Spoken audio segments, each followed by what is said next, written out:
Ya, Bapak Ibu silakan yang mau bergabung buka ya open mic atau melalui chatroom kita. Ini udah ada yang masuk. Selamat pagi. Hujan deras di Berau, Kalimantan Timur, Pak Aditya. Oke lah. Oke. Enak ya, sejuk. Ini Pak Tio tanya, 700 lumen pada siang hari atau malam hari, Pak? Setiap saat. Setiap saat ya? harus minimal 700 lumen. Kalau lanjutannya gini Mbak Riri, kalau desain tokonya mengakibatkan cahaya luar masuk, berarti bantuan cahaya luar itu luar biasa kuatnya ya. Artinya, kalau desain toko kita memungkinkan cahaya luar masuk, maka itu sudah bantuan yang luar biasa. Artinya, pada saat siang, ketika matahari lagi mencorong, lagi sangat kuat, maka kita bisa mematikan sebagian lampu.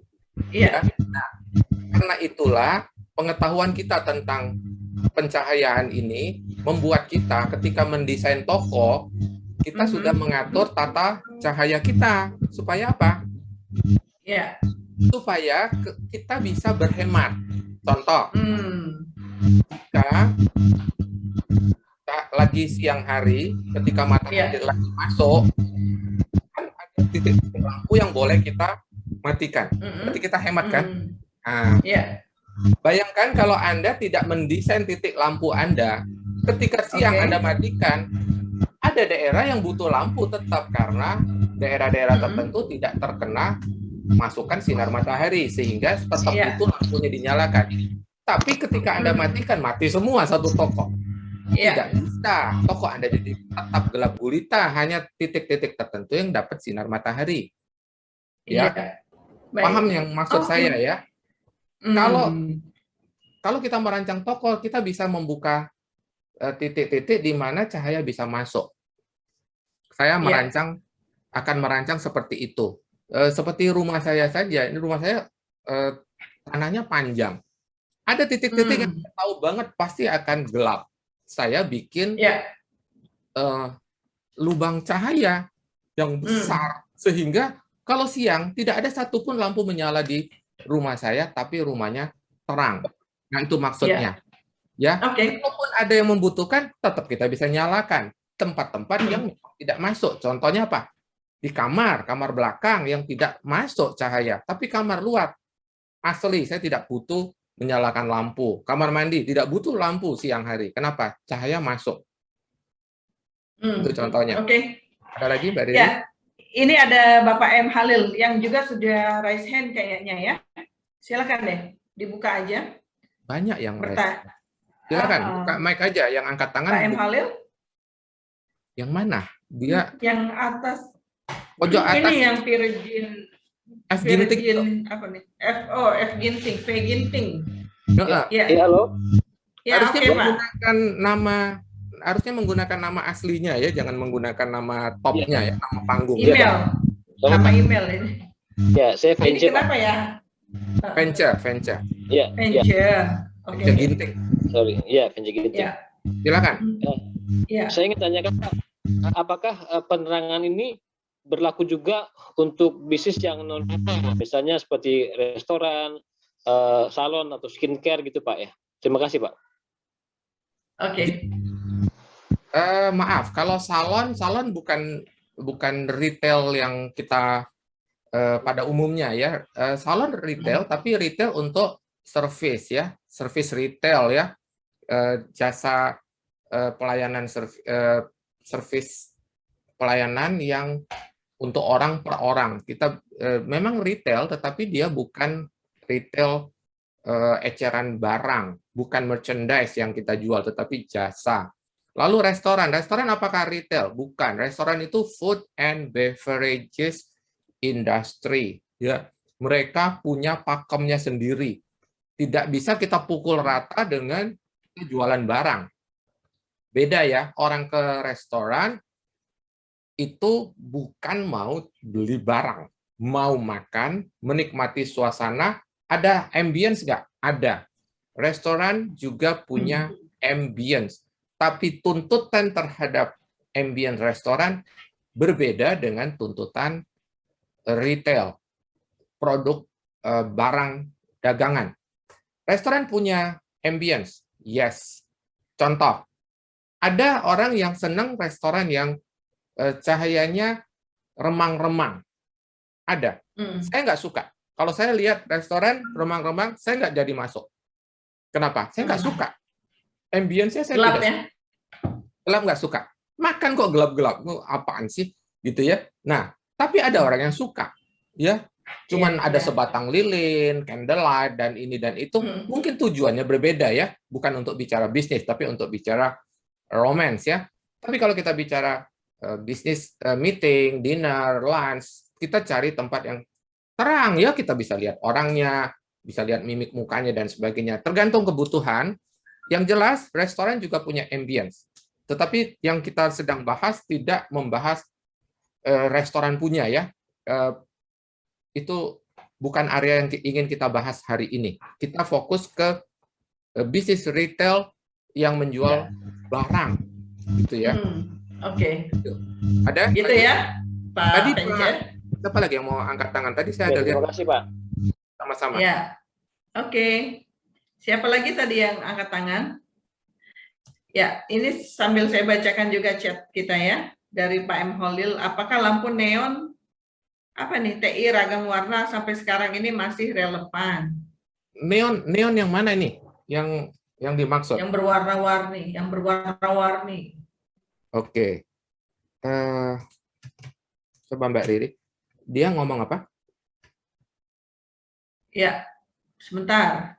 Apakah lampu neon atau TI ragam warna sampai sekarang ini masih relevan? TI itu apa ya? TL. Oh, TL. Oke, baik. Nah, ini ya ini.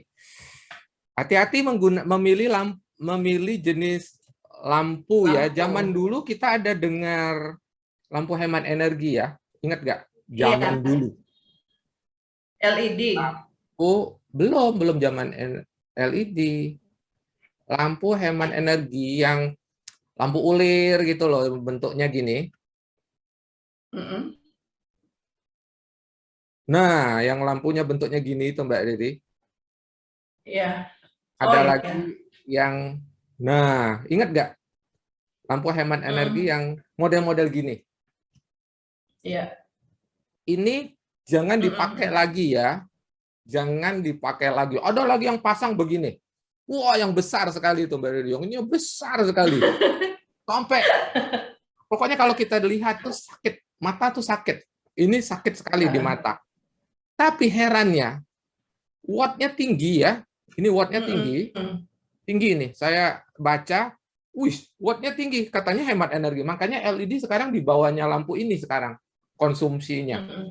Wattnya tinggi, tapi begitu ini diukur, lumennya buruk sekali. Lumennya rendah sekali. Kita kalau lihat ya, mata kita sudah nggak kuat. Mata kita sudah nggak bisa lihat. Sakit sekali. Matanya sakit kalau lihat. Tapi begitu kita ambil lumen meter, light meter, taruh di bawahnya, rendah sekali. Ini rendah sekali. Kalau kita lihat, sudah banyak ya. Begitu diukur, 300 aja nggak ngejar. Saya pernah mengukur di bawah 100 cuman. Saya buktikan kepada owner bahwa lampu ini paling tidak bisa dipakai. Lampu hemat energi yang judulnya lampu hemat energi ya, dia belum LED. Hati-hati ya, wattnya lebih besar dari LED zaman sekarang. Dia murah. Lampu ini murah.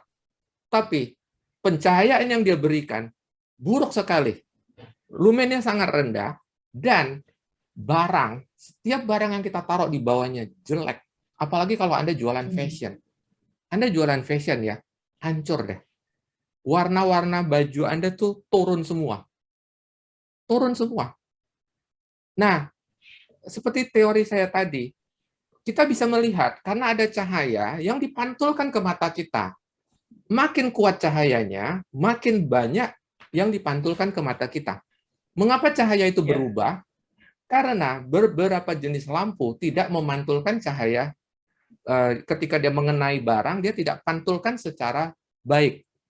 Sehingga waktu kita terima, warnanya turun. warnanya turun. Kalau merah, merahnya turun. Merahnya tidak semerah yang kita mau, gitu ya. Hati-hati memilih lampu ini. Nah, kalau TL, mungkin yang dimaksud TL itu yang panjang itu ya. Ini TL. Iya. Kalau dia LED, lampu LED panjang untuk general lighting, bukan khusus ya, general. General lighting itu penerangan umum. Ini lampu ini yang paling oke lah ya. LED ini oke, standar. Kalau Anda perhatikan, rata-rata peritel yang melayani middle low menggunakan cukup lampu LED general lighting sudah cukup. Nggak perlu macam-macam. Karena macam-macam itu mahal. Kalau Anda pengen lampunya macam-macam itu lebih mahal. Ya. Oh, saya nggak mau, Pak. Jelek general lighting. Saya jualannya fashion. Saya nggak mau. Boleh. Anda boleh ganti.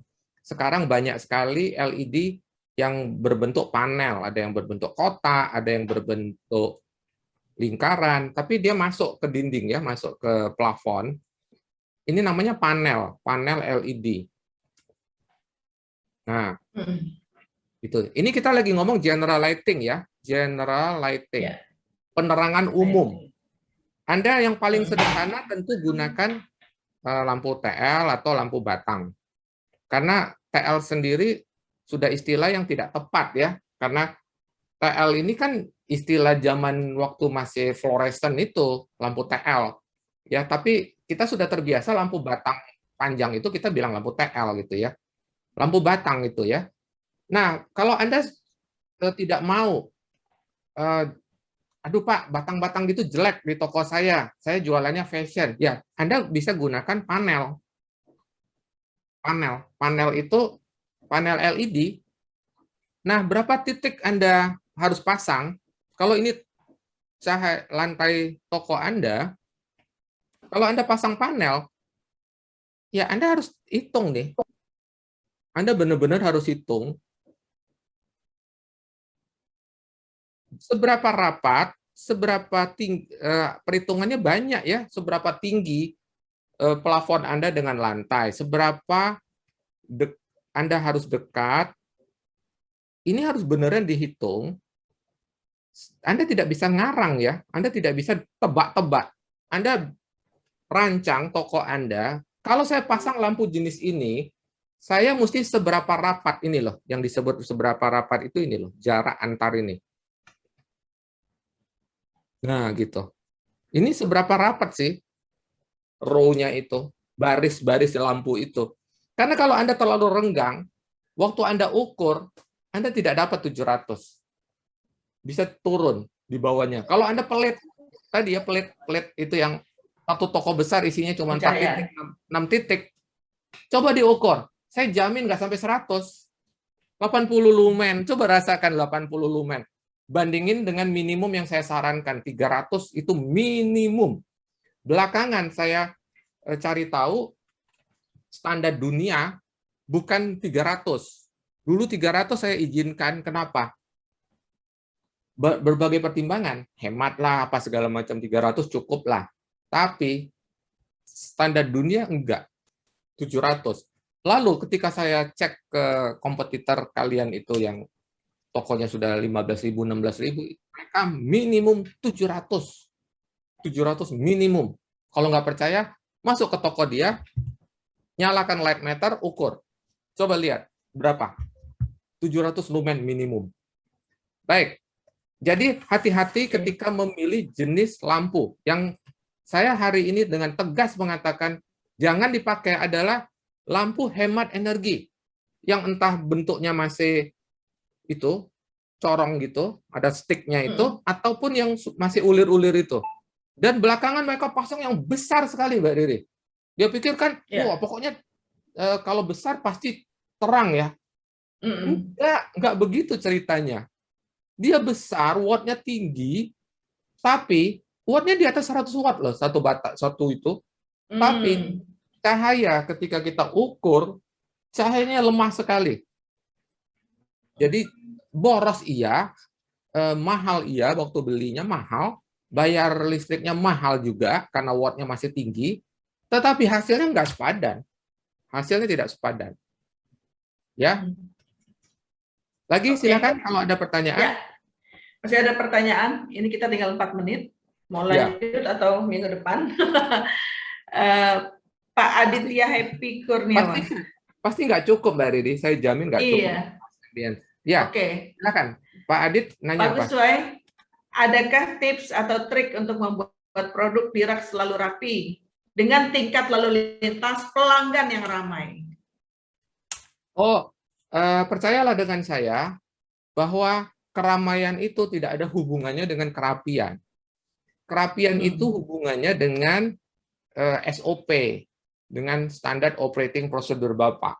Ya, kalau Bapak bertekad pajangan Bapak selalu rapi, apalagi yang nanya ini, saya yakin bisnisnya pada umumnya adalah bisnis grocery.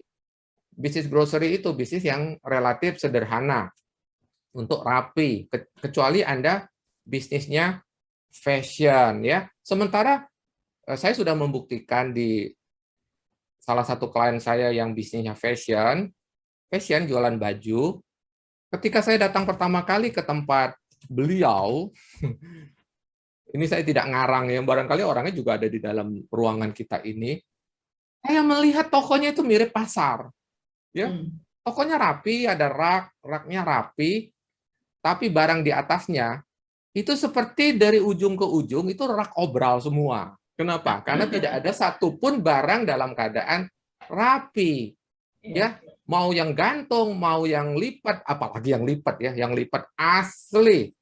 Seperti saya sedang masuk toko lagi big sale. Tahu ya, kalau toko lagi big sale, pelanggan ambil baju, lempar sana, lempar sini, nggak suka, buang ini.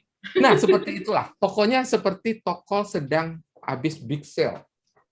Ya, saya bilang, kenapa seperti ini?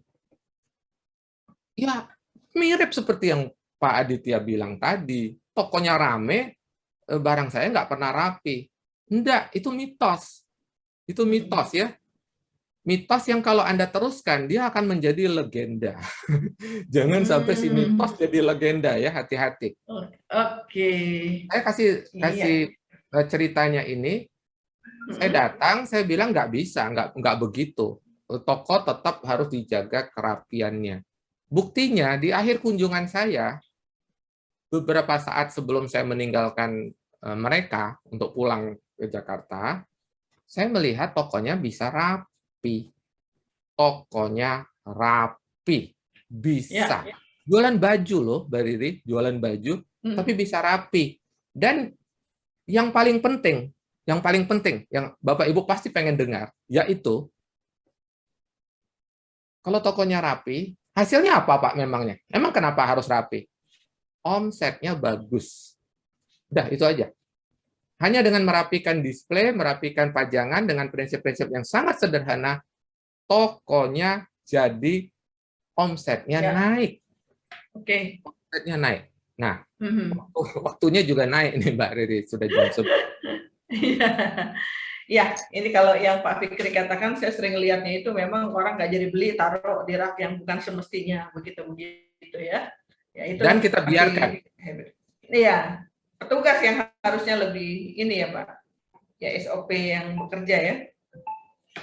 SOP, jalankan SOP, bahwa barang itu harus dirapikan kembali. Tentu saja butuh tangan, butuh orang untuk merapikan, melipat kembali. Kalau memang dia harus dilipat, kalau dia harus digantung, dikembalikan lagi gantungannya. Berarti apa? Kita butuh orang.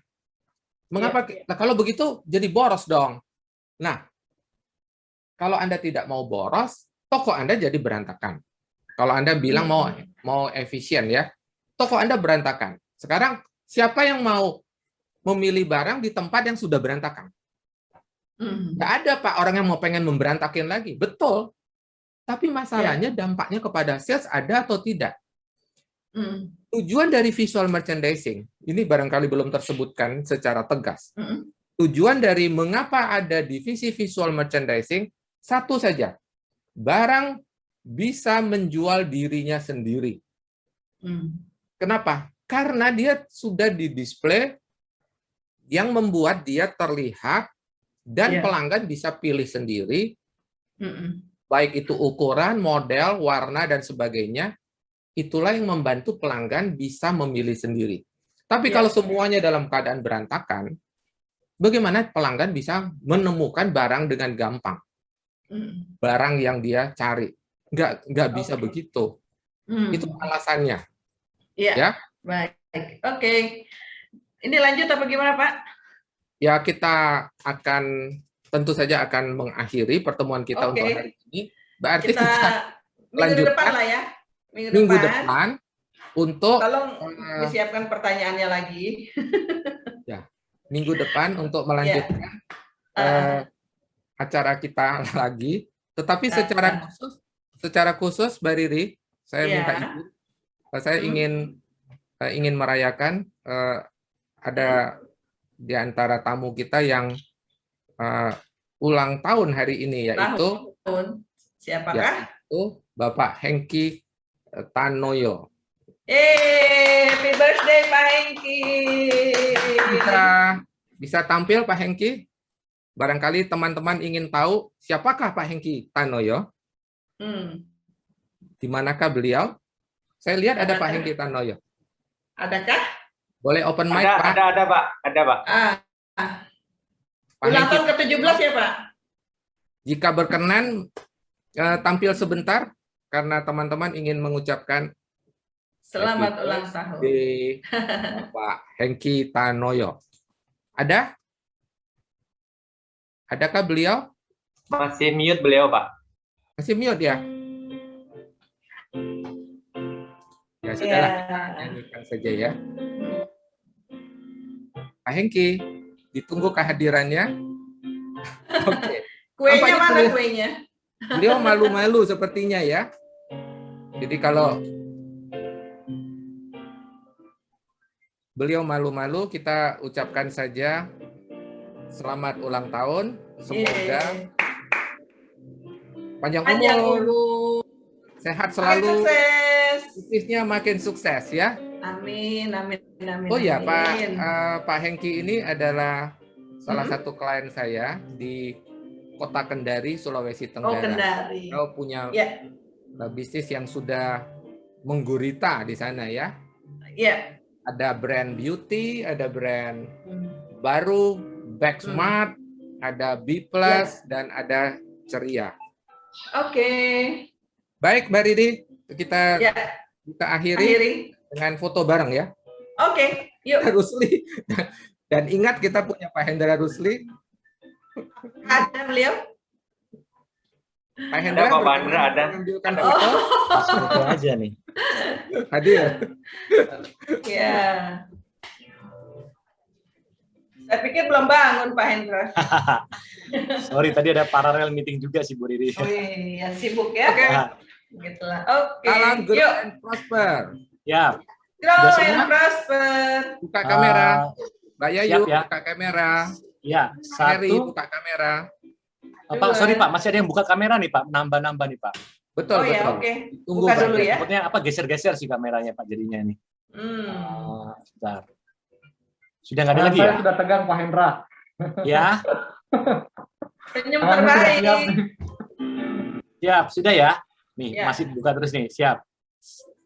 Salam grow and prosper. Grow and prosper. Iya, sudah Pak. Siap. Oke. Thank you. Thank you Pak Hendra Sekali atas lagi, kebaikannya. Thank you Pak Hendra. Dengan senang hati. Ya, terima kasih Bapak dan Ibu.